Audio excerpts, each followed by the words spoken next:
These aircraft were operated by the Republic of Singapore Air Force, by the Philippines, and also by Haiti.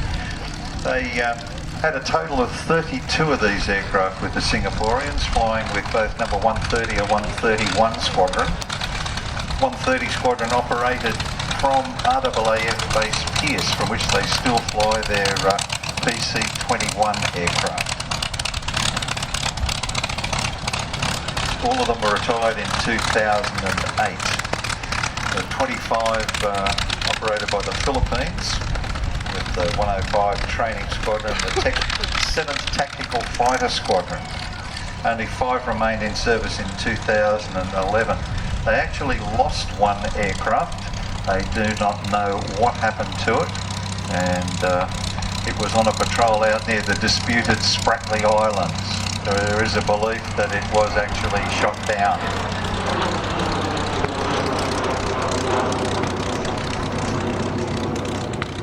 Producing a bit of noise. The Hawk is certainly 100 times louder than that, so we urge you to use a little bit of hearing protection and especially protect the kiddies.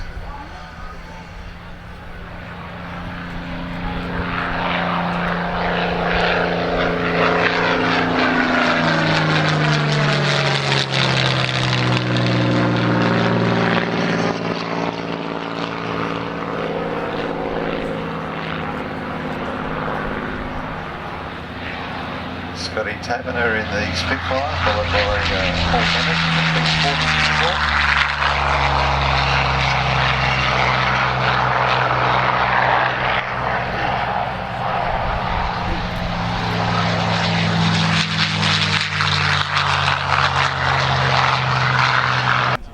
Our Warbird formation.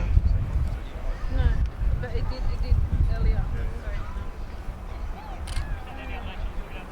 How do I select it?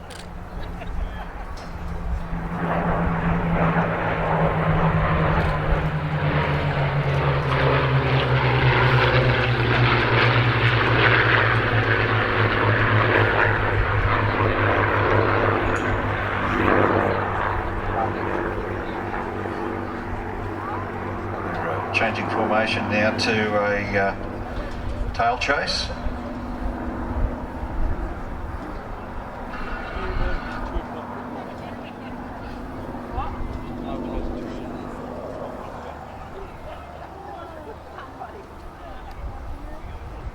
So the P-40 being flown by Paul Bennett, Matt Hall with the P-51 and Scotty Taverner with the Spitfire. The P-40, we mentioned Ross Pay and the collection that he has up there at Scone. P-40 is part of that collection. The Spitfire has come today from Temora Aviation Museum. There are only 2 Spitfires flying in Australia at the present time, and both of those are part of that Temora collection.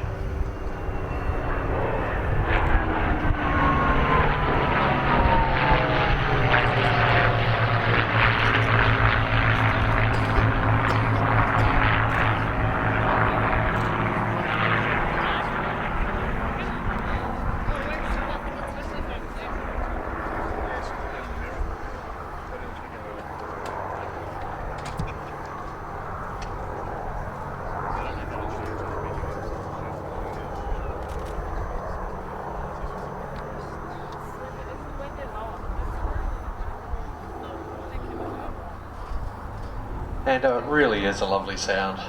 I just really love hearing it every show. We had to think it was only 1975 that we were given approval to actually fly these Warbirds. Apart from government contracts, there were a couple of Mustangs and Sea Fury doing that radar calibration and gun laying. Nobody else could fly them.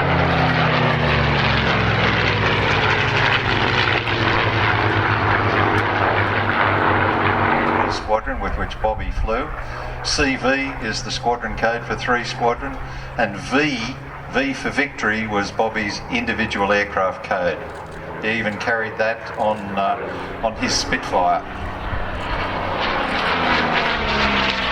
Like in the RAF in World War II, Douglas Barnett. at DB. Correct. One of the great exponents as well for the Kiwis was a guy called Jeff Fiskin, the Wairarapa Wildcat.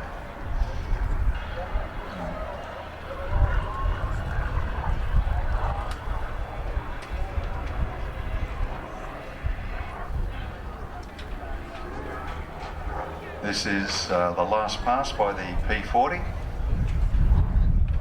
And this aircraft was a former New Zealand one, thought to have been with their 15 squadron in Tonga.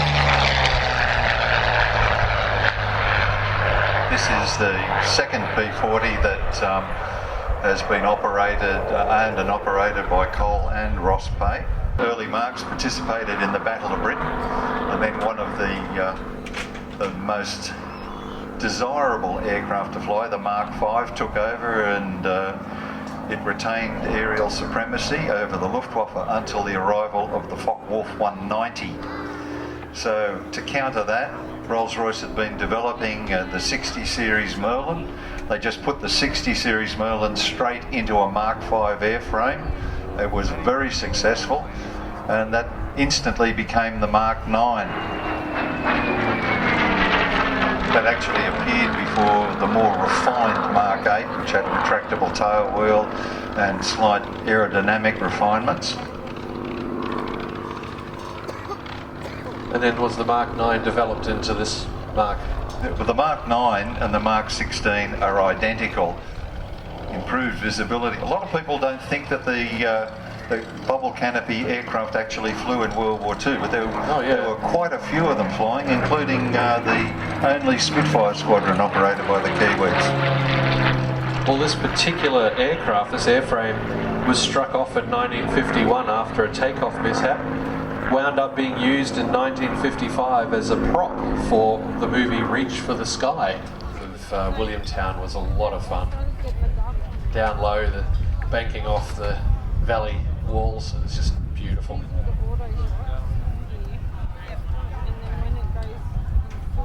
You said that the Spitfire here today from Temora is one of two that they operate, and they are currently the only two Spitfires flying in Australia.